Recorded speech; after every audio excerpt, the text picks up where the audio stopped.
జై శ్రీరామ్. మొన్న రాజమౌళి గారు వారణాసి ఈవెంట్లో కొన్ని అనుచితమైన వ్యాఖ్యలు చేశారు.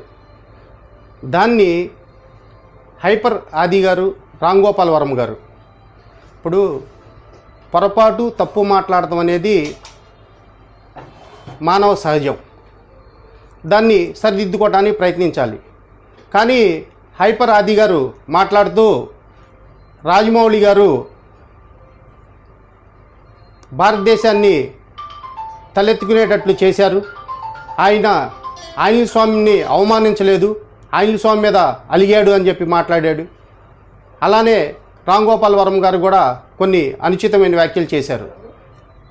మనం ఒక విషయాన్ని గమనిస్తే రామ్ గోపాల్ వర్మ గారు కానీ, రాజమౌళి గారు కానీ, హైపర్ ఆది గారు కానీ, వీళ్ళ ముగ్గురు ఒక్కళ్ళు కూడా దేశం కోసం అంటూ ఏమీ చేయలేదు.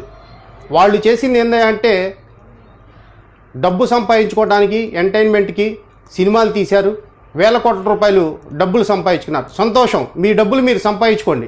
కానీ ఒక ధర్మం పట్ల ఎన్నో కోట్ల మంది మనోభావాలు దెబ్బతినేటట్టు మాట్లాడకూడదు. అలానే రాజమౌళి గారి వల్ల దేశం ఏం గర్వించింది? ఆయనకంటే ముందల ఎప్పుడు భారతదేశం తలెత్తుకోలేదా? ఈయనొచ్చే తలెత్తాడా?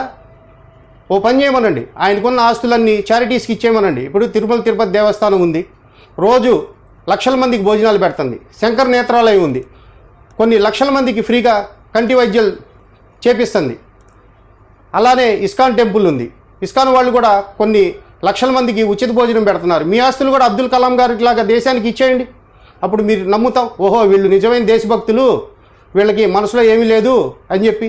అలా కాకుండా నోటికొచ్చినట్లల్లా మాట్లాడి హిందూ ధర్మం గురించి ఖబర్దార్.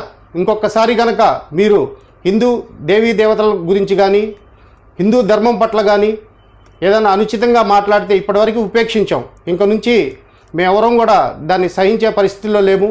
మీరు బేషరత్తుగా క్షమాపణ చెప్పాలి. జై శ్రీరామ్.